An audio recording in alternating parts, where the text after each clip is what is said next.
Islam futuristik. Assalamualaikum warahmatullahi wabarakatuh. Hei penguasa, adillah pada kami tak bodoh. Meski memang kami tak pandai, tapi kami berjanji akan tetap mengkritik sesuai isi hati.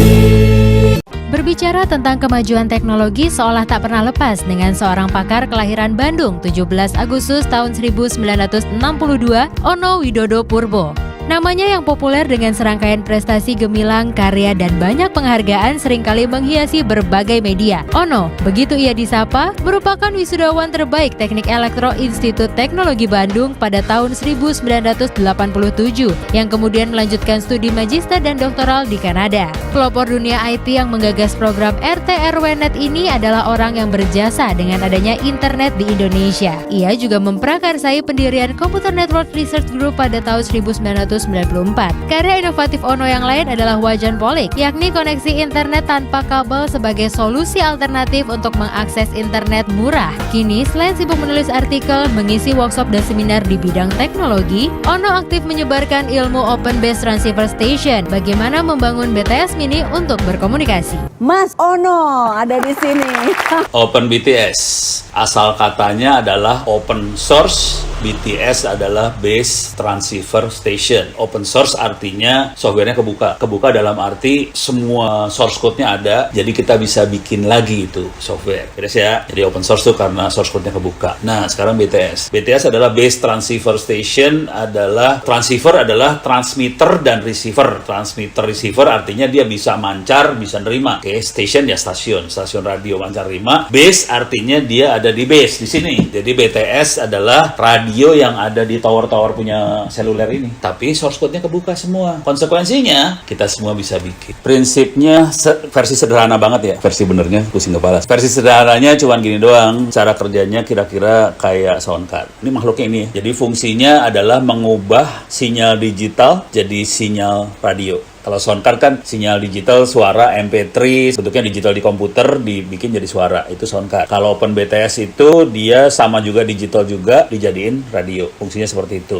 Nah, yang seru adalah kalau kita tahu, bener-bener tahu yang namanya suara, video, radio, segala macam, itu kan isinya cuman, kalau kita orang teknik elektro ya, itu isinya kan cuman sinus, cosinus kali bagi tambah kurang. Jadi itu bener-bener trigonometri lah. Sinus, cosinus kali bagi tambah kurang. Kita tahu sinus, cosinus kali bagi tambah kurang bisa kita coding jadi digital. Tapi digital kan dalam komputer. Supaya dalam komputer bisa keluar, perlu soundcard kalau dia suara. Nah, BTS itu perlu alat buat konversiin digital itu ya suara. Jadi prinsipnya cuma gitu aja. Rumus-rumus matematiknya di komputer, pakai alat, jadi radio selesai. Cuma gitu doang prinsipnya. Barangnya ada di depan sini. Kalau untuk perbedaan Open BTS dengan tower operator lain tuh apa ya Om ya? Kayak Telkomsel, Indosat, atau XL. Karena kan secara prinsip kerja kan tadi saya lihat mirip-mirip tuh. Prinsip kerjanya sama persis. Mirip lagi, sama. Bedanya cuma ini doang. Towernya sama, antenanya sama, persis. Tower sama, antena sama. Kalau kita lihat ke towernya Telkomsel atau dan teman-temannya itu, di bawah ada rumah kecil tuh, satu rumah. Itu isinya radio segala macam. Ada radionya, apa segala macam, satu rumah. Karena emang alatnya gede, banyak banget. Harganya mahal. 1 M-an kira-kira. 1 biji itu 1 M. Lah kalau ini cuma segini. Jadi yang satu rumah itu diganti sama alat segede gambreng, secuil ini. Sisanya sama. Karena konsepnya beda, fisiknya jadi beda. Jadi konsep yang sana kan, yang kita kan tadi pakai komputer bikin sinyal. Kalau yang tadi, yang operator itu, dia bikin sinyalnya transistor disolder. Ada IC disolder, segala macam disolderin. Kagak, komputernya hampir nggak ada di sana. Nah, kalau yang ini, segala macam tadi dibuang-buangin, kita pakai program, bikin sinyalnya. Makanya bisa kecil. Dan di samping itu, jauh lebih murah harganya. Prinsip sama persis, semuanya sama persis, harganya beda banget. Yang sana kagak bisa dibikin sama orang normal, rakyat Indonesia biasa nggak bisa, karena harganya 1 M satunya. Yang ini harganya seharga laptop. Tiap orang bisa beli kan kalau laptop. Jadi caranya kalau pengen punya BTS, caranya tuh handphone dijual. Beli satu ginian sama harganya soalnya.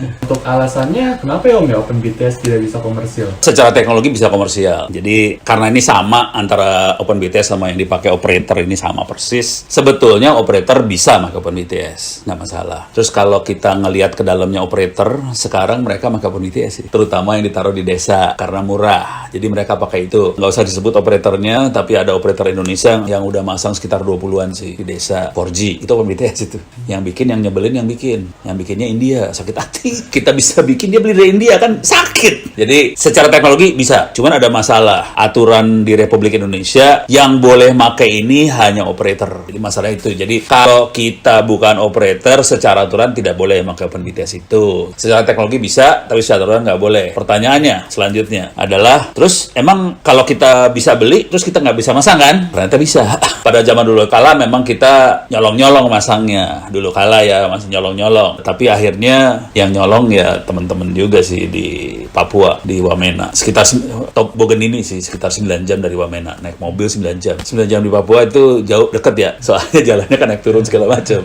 Jadi waktu 9 jam itu dekat kategorinya sebenarnya. Jadi di Bogendini ini dia sudah masang hari ini sekitar 7 tahun. Udah operasional 7 tahun. BTS-nya taruh di atas pohon. Dia nyala untuk desa itu. Jadi sudah operasional 7 tahun dan dia jadi contoh untuk dunia. Saat ini, sekarang, hari ini cuman dia di Papua ini yang berhasil operasional 24 jam tidak mati selama 7 tahun. Tidak ada desa satupun di dunia yang berhasil nyala selama itu. Jadi ini bukan satu yang desa yang berusaha nyalahin, ada beberapa sih. Ada di Nuyu apa-apa itu pulau di Pasifik, ada lagi di beberapa di Afrika segala macam. Cuman mereka nggak komit karena nggak punya kebutuhan, akibatnya mati. Kalau di Papua mereka butuh. Dan kalau dunia lagi ngomongin soal Open BTS, selalu contohnya Papua ini akhirnya gitu. Kalau untuk selain di Papua tuh Om, ada juga nggak yang tetap bandel buat ngoperasiin Open BTS meskipun belum boleh sama pemerintah? Jadi bukan belum boleh sih, sekarang dulu belum boleh ya. Jadi pada zaman dulu kala belum boleh. Pada zamannya Pak Rudiantara, kita berhasil nego ke menterinya Pak Rudiantara, dan Pak Rudiantara bilang silahkan untuk eksperimen. Jadi sekarang hari ini boleh, dengan syarat kita masukin proposal ke Kominfo. Kominfo minta izin dong, kita mau eksperimen Open BTS. Boleh. Akibat dari itu kemarin teman-teman ngajuin proposal ke Kominfo dan kita masang sekitar 15-an. Kita masang 15 BTS di Papua, tambahan lagi. Karena harganya murah, sebetulnya banyak yang lain yang mau proses itu, masang BTS di desa-desa. Jadi hari ini boleh, cuman masih terbatas di eksperimen ya. Jadi kalau eksperimen masih boleh. Sekarang urusan yang jahatnya, orang jahat. Jadi kan kita pikirnya nggak boleh ya, jadi boleh untuk eksperimen. Cuman pertanyaannya, emang nggak ada yang jahat yang pakai BTS? Ada, jangan khawatir.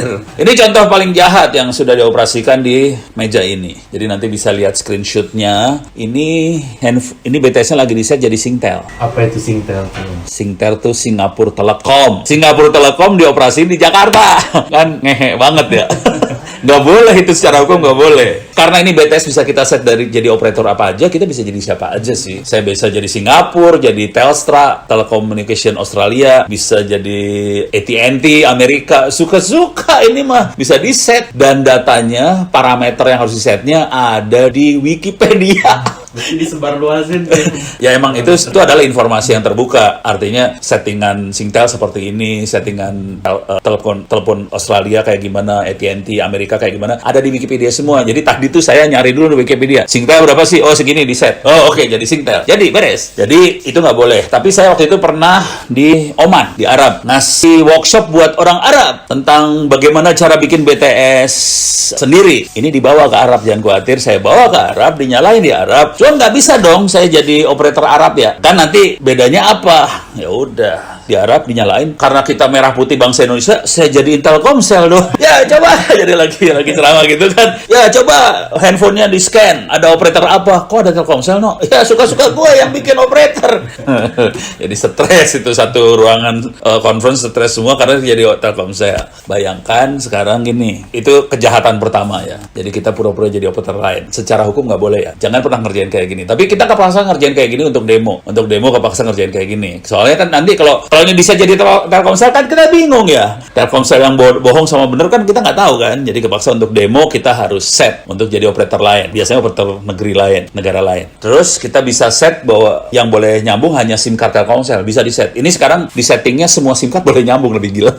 Udah gitu orang bisa ngeset nomor teleponnya sendiri. Lagi lebih gila lagi, settingnya geblek ini. Ini lagi settingan gila nih sekarang. Jadi saya lagi ngeset supaya semua handphone bisa masuk, terus bisa ngeset nomor sendiri, nanti bisa langsung jadi connect, nanti dapat SMS welcome to Open BTS gini-gini, silahkan kita set nomor telepon, langsung oke confirm, nanti bisa langsung telepon-teleponan dengan nomor telepon yang kita ngarang sendiri, bisa SMS-an dengan SMS yang kita ngarang sendiri semuanya. Jadi bisa jalan langsung semuanya. Ini konfigurasi seperti ini kita bikin kalau kondisi ini ya, disaster, bencana alam. Jadi untuk bencana alam kita bikin BTS yang nama operatornya suka-suka, nomor orang daftar bisa langsung register, terus bisa langsung telepon, bisa SMS lokal, beres. Yang seru adalah, nah ini akibat dari itu ya. Akibat dari itu, di Kominfo ada yang sebelum dibubarkan, kemarin dibubarin sih sama Presiden. Ada yang namanya Badan Regulasi Telekomunikasi Indonesia, BRTI. Jadi Kominfo ada badan yang ngatur kebijakan, namanya BRTI. Ini BTS, ini peralatan ini nih, ini ya. Nah, ini makhluk ini, yang buat konversi digital jadi radio tadi. Nah, makhluk itu dijual bebas sih sebetulnya. Ada di toko-toko online. Jadi ibaratnya pisaunya disiapin, sedia. Lu mau beli pisaunya? Silakan. Mau dipakai buat masak? Bisa.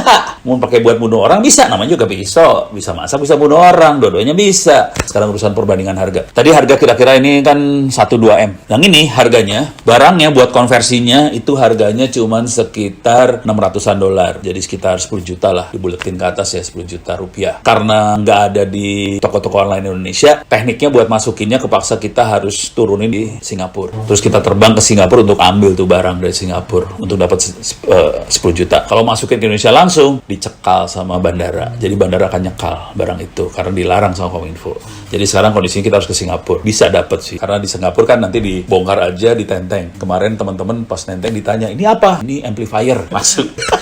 Jadi kata kuncinya amplifier supaya bisa masuk. Kita bisa bikin. Jadi kondisinya itu. Jadi 10 juta perak, komputer harganya cuma sekitar 4 jutaan. Ini 10 juta. Kalau ini aja cuma jarak, karena nggak pakai amplifier, dia jaraknya cuma sekitar 20 meter. Jadi supaya bisa jarak jauh kita butuh ampli. Ampli agak mahal, harganya sekitar 20 juta. Terus supaya kita nggak butuh 2 antena, kita pakai satu duplexer namanya, buat gabungin 2 antena jadi satu. Itu harganya sekitar 10 juta lagi. Jadi 10 tambah 10 juta duplexer, 20 juta ampli, 30 juta. Tambah ini sekitar 10 juta rupiah lagi, jadi sekitar 40 juta. Tambah komputer 5 juta, jadi 45. Anggaplah antena 5 juta lagi, jadi sekitar 50 juta. Jadi 50 juta fungsinya sama dengan yang 2M. Makanya desa bisa beli sebenarnya. Rakyat Indonesia bisa beli sih sebenarnya. Sekarang pikiran yang lebih tinggi lagi ya. Bayangkan, nih bisa masuk. Ini positif sih nggak apa-apa. Jadi masukin ke yang garis lurus nggak apa-apa. Masih boleh. Bayangkan kalau kita bisa diizinkan buat bikin ini semua. Kalau bangsanya cuma 50 juta, desa bisa beli ya. Karena desa dapat dana desa kan dari Kemen Desa. Per desa itu dana desa 1M loh. Jadi cuma ngeluarin duit 50 juta aja kecil buat desa. Karena ini